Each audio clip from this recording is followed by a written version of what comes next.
My world was supposed to be filled with the scent of ink from my father's design studio, attire lumiere, the soft sunlight streaming through the windows, and the warm smiles of employees working with passion. Lucy. This merger is the smartest move for both families, for both companies, Jeff insisted. The conference room air tightened like a drawn wire. Across from me, my fiancé Jeff Owen drummed his fingertips against the table, irritation barely masked. He was Apex Corporation's heir, the man everyone expected to inherit an empire. His face was handsome, but behind it, the cold glint of ruthless ambition shone plainly. The smartest for Apex, I corrected quietly. This isn't about both of us. My company is my father's dream. Our team is my family. I won't let you use them to patch up Apex. His tone slipped into that familiar, condescending placation. You're making it sound worse than it is. It's a strategic alliance. Since my father died 2 years prior, and I stepped into his role as CEO, Jeff's demeanor had shifted. The partner who once lauded my talent and stood at my side now treated my life's work like a bargaining chip in his plans. My father's hoarse warning on his deathbed echoed in my head. Lucy, Jeff is insatiable. He'll take and never be satisfied. Love can strengthen you, but it can also blind you. Don't lose yourself. Back then, love dulled my ears to the caution. How naive I'd been. This conversation is finished. Atelier Lumiere will stay independent. That's my call, and my father's wish. I said it with more firmness than I felt. Jeff went unnervingly quiet for a beat, then let out a soft, humorless laugh. Fine, if you're set on that, we'll step back. Take some time. His sudden calm crawled over me like ice.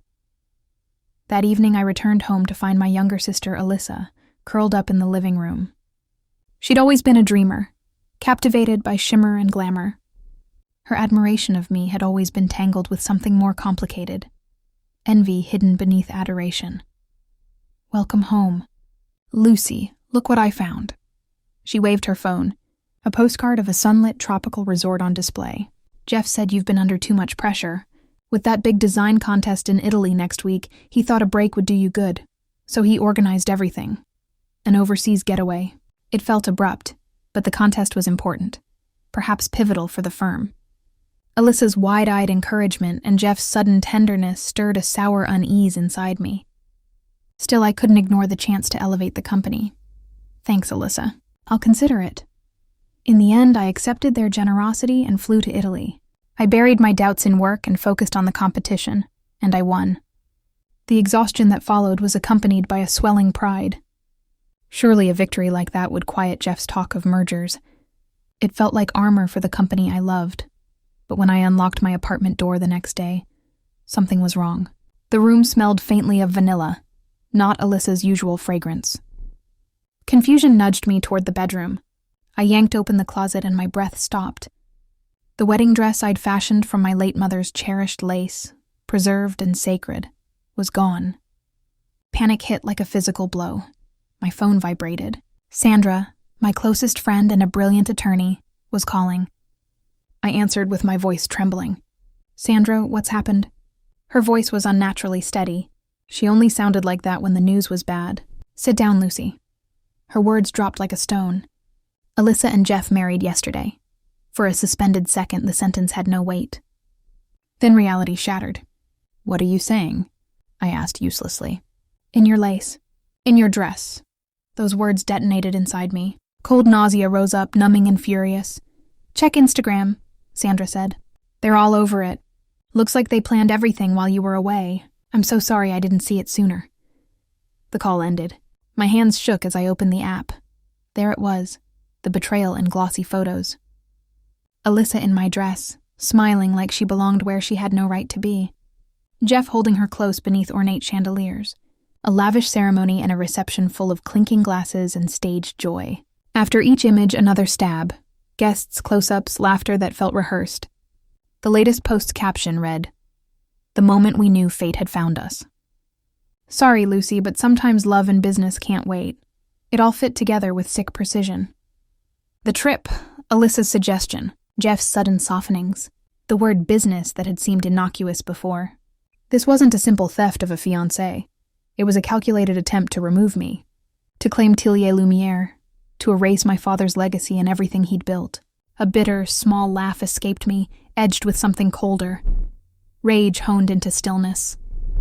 They had no idea what I was capable of. My phone buzzed again. Kevin, our steadfast head of accounting, flagged urgent. "We have a problem," his message read. "Jeff's calling an emergency shareholders meeting, citing your absence. Agenda: remove current CEO and approve a full merger with Apex." Of course. I inhaled slow and steady and typed back with a steadiness I didn't feel. "Kevin, stay calm. We have a plan. The counterattack begins now."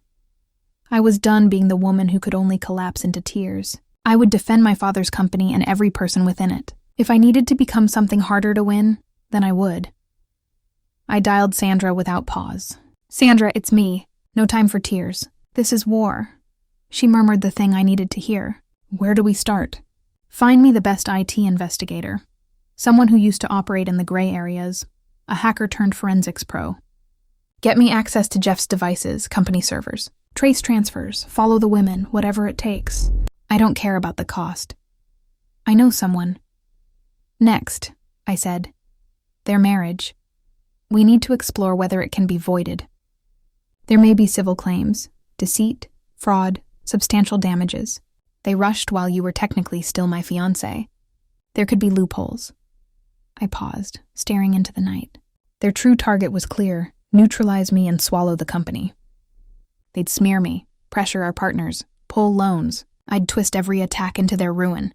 "You're not the same Lucy," Sandra said softly. "The gentle Lucy's gone. The woman left is a CEO who fights." When the call ended, I went to my study. From the back of my father's safe, I took out a worn leather journal and a black USB drive, items he'd left with careful handwriting and fierce intention. In the margins of his notes, he had scrawled warnings about the Owens. The Owen family takes. They don't build. Their methods are ruthless. If anything happens, Lucy, remember who they are. The USB was the last card. Encrypted. Sealed. I didn't yet have the password, but I would find it. "Jeff, Alyssa, you started this game. I'll finish it. No rules. No mercy." Morning brought the world turned hostile. My face was splashed across news sites in bold headlines. Breaking and rising designer Lucy Brown accused of embezzling company funds and fleeing abroad. Jealousy over sister's marriage alleged as motive. The sources were faceless and venomous. A video played.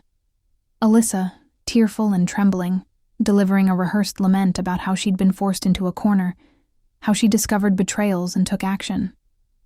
She was the picture of fragile sorrow. Beside her, Jeff looked paternal, distraught, protective.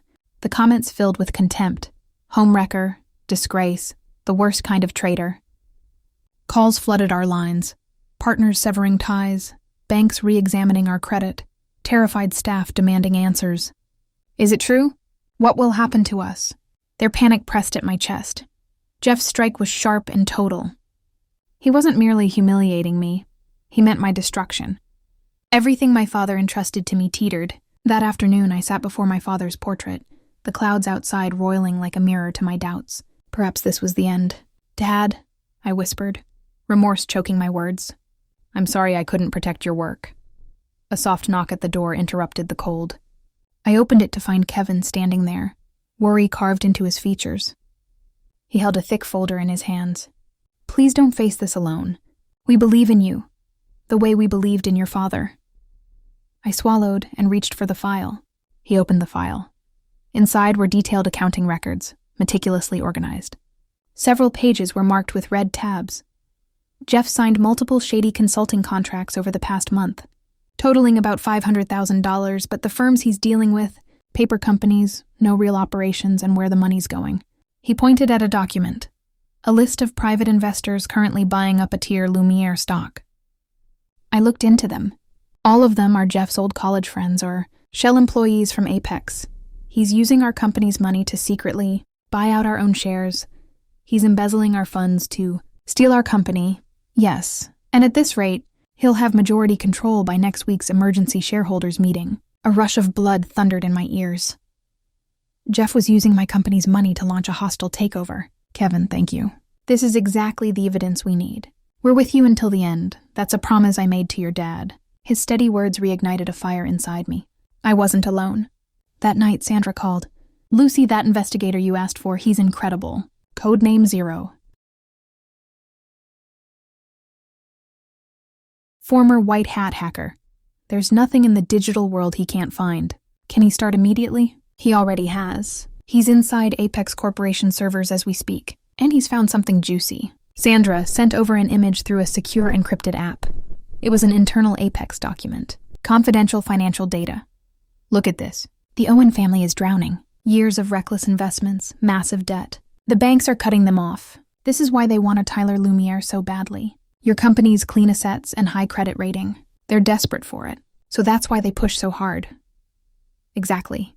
And here's the real bomb. Zero had sent over another file and audio recording, secretly captured. Apex board meeting, Jeff's voice. The Lumiere acquisition is proceeding on schedule. Lucy's probably still dreaming in Italy. By the time she returns, she'll have no place left to come back to. His dad's voice. Don't mess this up, Jeff.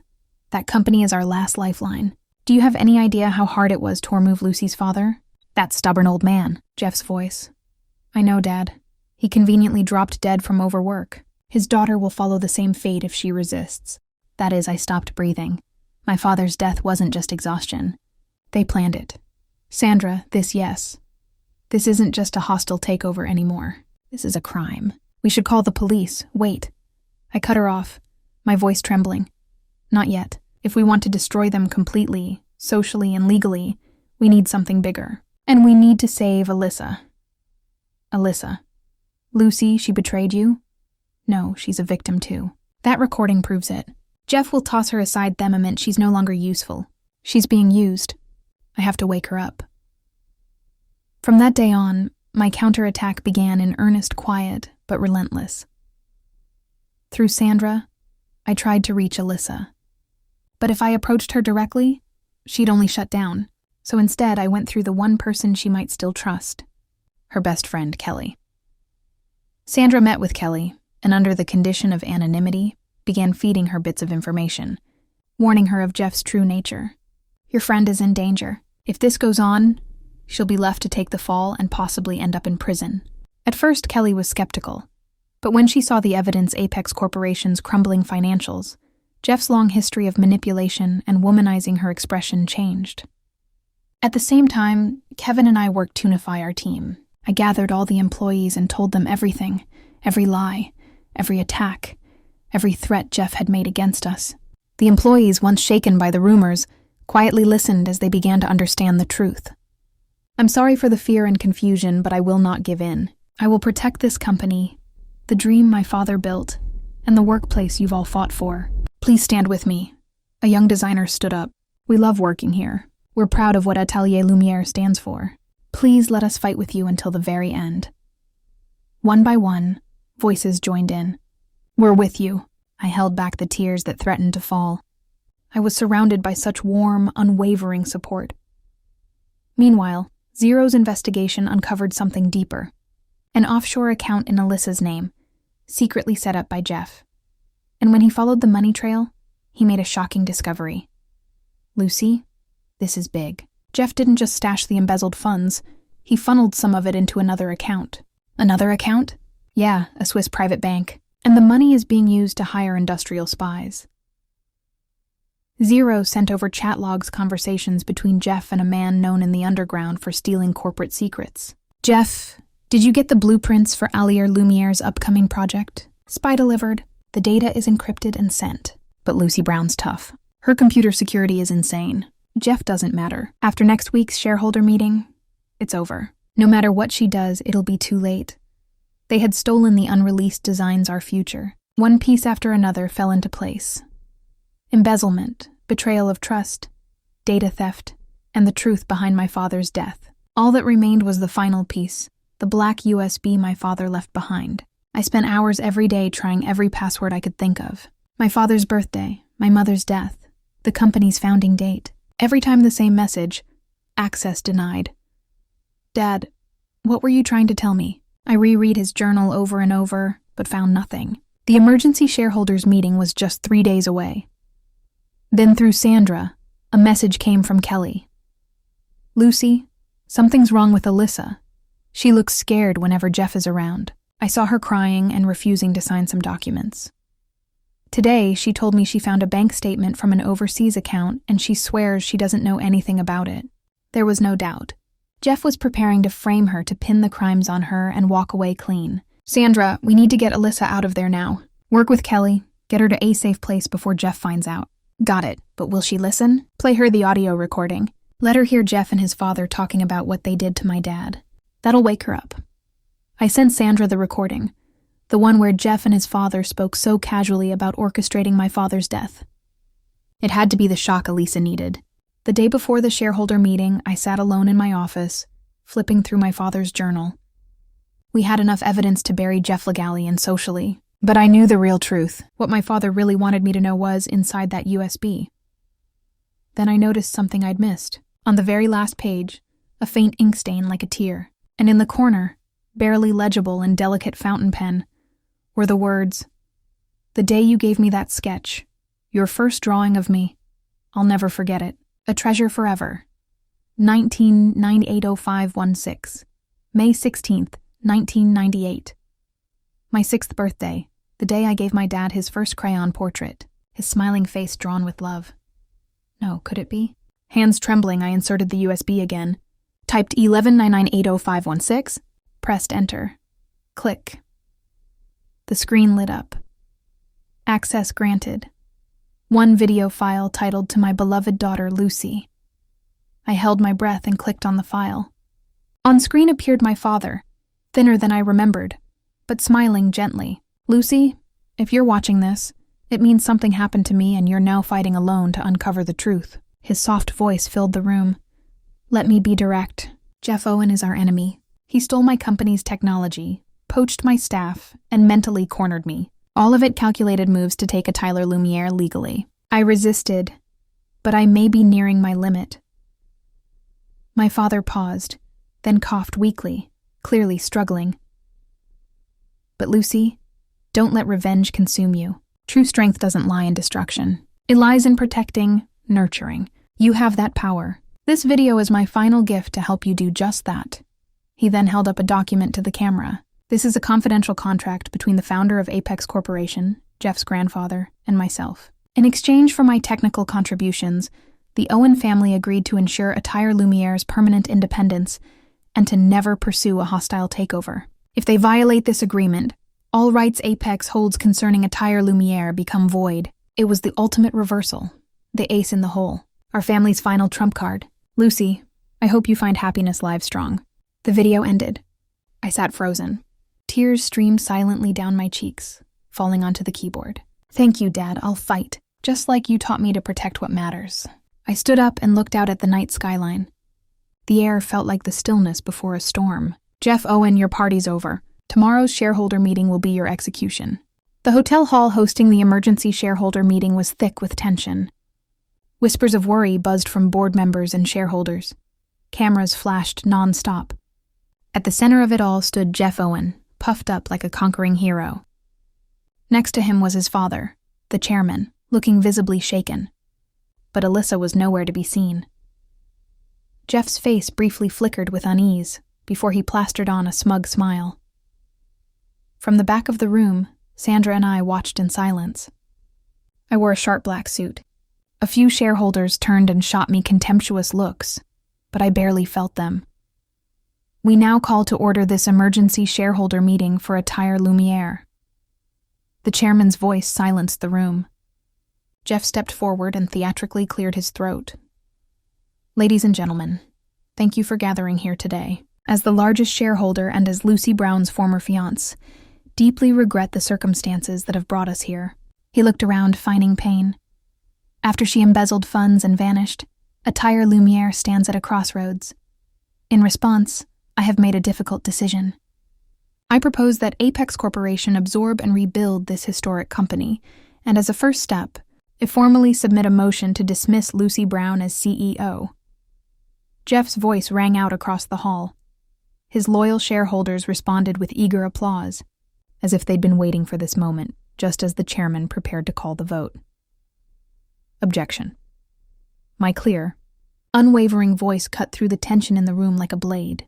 All eyes turned to me. Sandra and I walked slowly down the center aisle as if down a warpath lined with shareholders. Jeff's face contorted with shock and rage. "Lucy, how the hell are you? This is my company's shareholder meeting. Why wouldn't I be here?" I ignored him and stepped to the mic, addressing everyone. "Good afternoon. I'm Lucy Brown. Thank you all for entertaining this circus. But the performance ends here. Now it's time for the truth." Sandra activated the presentation. "First, let's address Mr. Owen's claim to be the majority shareholder. That claim is under serious dispute." The screen lit up with transaction records that Kevin had uncovered. Paper companies, fake consulting contracts, and secret stock purchases by Jeff's associates. Jeff Owen embezzled over $500,000 from our company to secretly purchase shares under the names of dummy entities. This constitutes both breach of fiduciary duty and criminal embezzlement. Under corporate law, the room erupted in gasps. Jeff's face turned crimson. Lies. There's no proof. Oh, but there is. At that moment, a crisp voice echoed from the speakers. "My name is Mike, and I serve as Apex Corporation's external auditor. I'm joining remotely today." The screen changed to show Mike's face calm, professional. I saw the chairman, Jeff's father, stiffen. "My audit confirms that Jeff Owen withdrew over $5 million inappropriately from Apex over the past 3 years, transferring it to personal accounts. Part of that sum was used to acquire entire Lumiere shares." He projected confidential financial records onto the screen. The money trail was undeniable. Jeff Cornard made a final desperate move. "That wasn't me, Alyssa.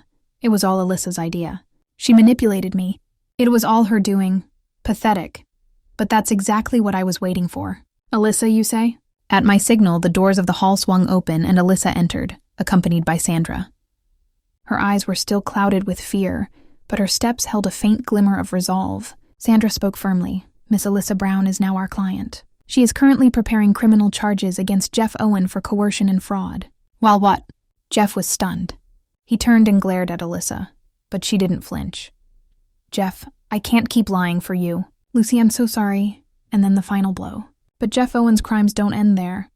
I cued the audio files Zero had recovered. "Jeff, did you get the blueprints for Alier Lumiere's upcoming project?" Spy delivered.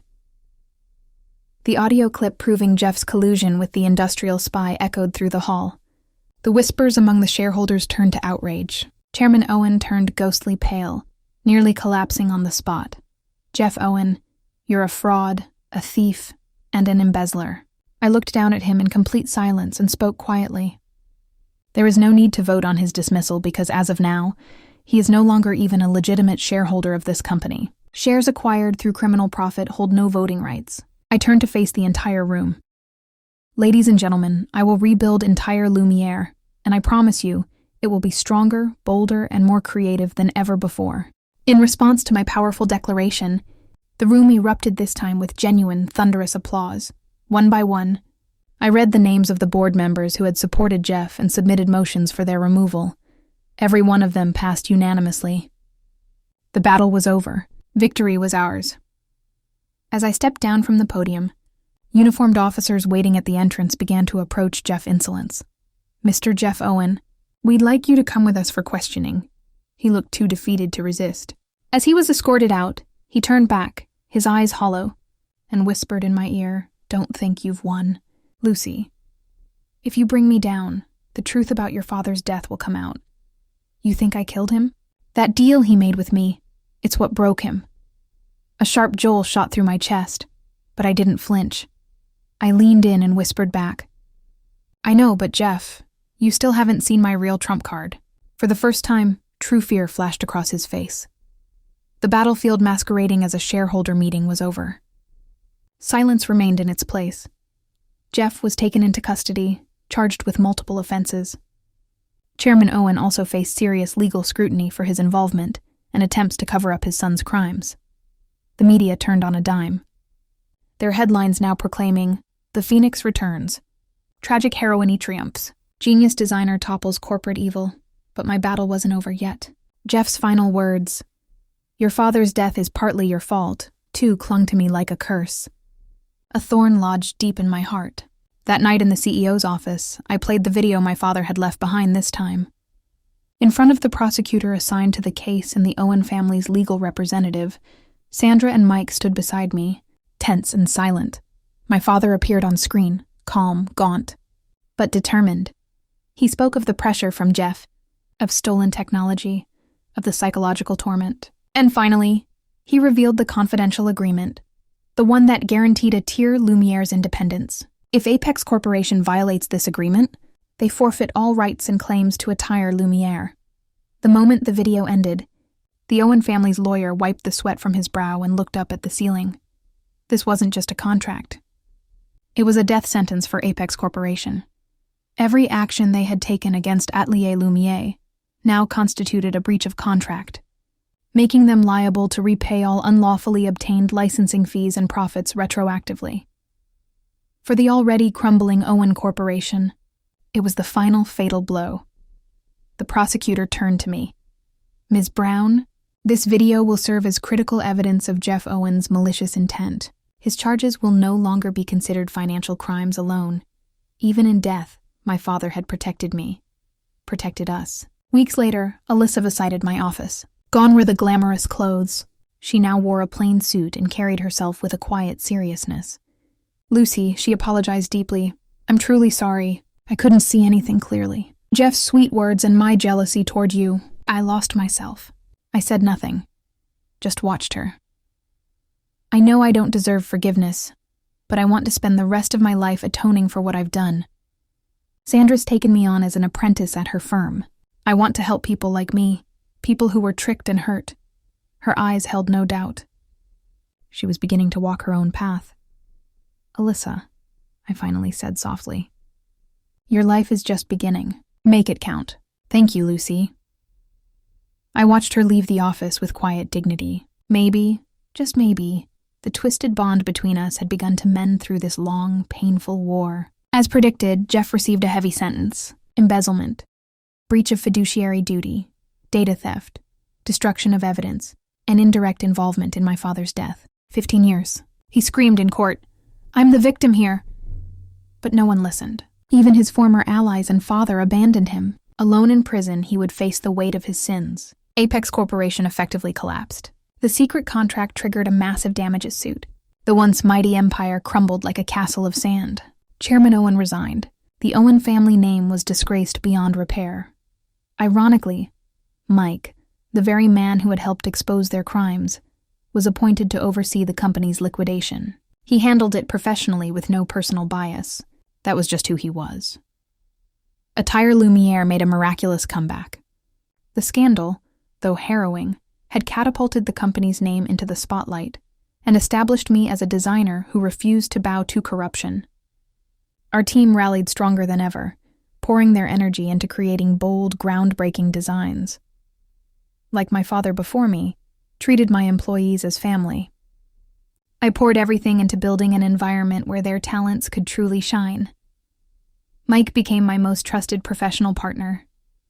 Throughout the process of dismantling and rebuilding what remained of Owen Corporation, we spent countless hours working side by side. His integrity, sharp intellect, and the gentle smile he wore at just the right moments began to draw me in. He was the only man who truly understood my wounds and stood beside me without asking for anything in return. "Lucy, you're one of the strongest people I know," he once said as we walked out after a late-night strategy session. "No, I was terrified every step of the way, but I had something worth protecting. You didn't just protect the company. You stood for justice itself." He took my hand, and in that warmth, I felt the ice inside me finally begin to melt. It didn't take long for our partnership to evolve into something more, something lasting. 1 year later, Mike and I stood together in front of my father's grave. Fresh flowers rested at the headstone. "Dad, I did it. I protected your company, just like you taught me to protect what matters most." I spoke to my father in my heart. The wind rustled through the trees. I imagined his voice whispering, "Well done, my girl." Standing beside me, Mike gently wrapped his arm around me. I had once thought I'd lost everything. My fiancé, my sister, my company. But what I really lost was only the illusion of love, the illusion of trust. From the darkness, I had found something real. The priceless legacy my father left me, and the people who helped me protect it. I used to believe that revenge created nothing. But maybe that was only half true. Revenge born of hatred can destroy everything. But a battle fought with pride to protect what you love, that kind of fight can create something new. something strong. My real life began that day, the day I stood at the edge of despair and Choseto rise. I looked up. Above me stretched a sky blue, endless and clear.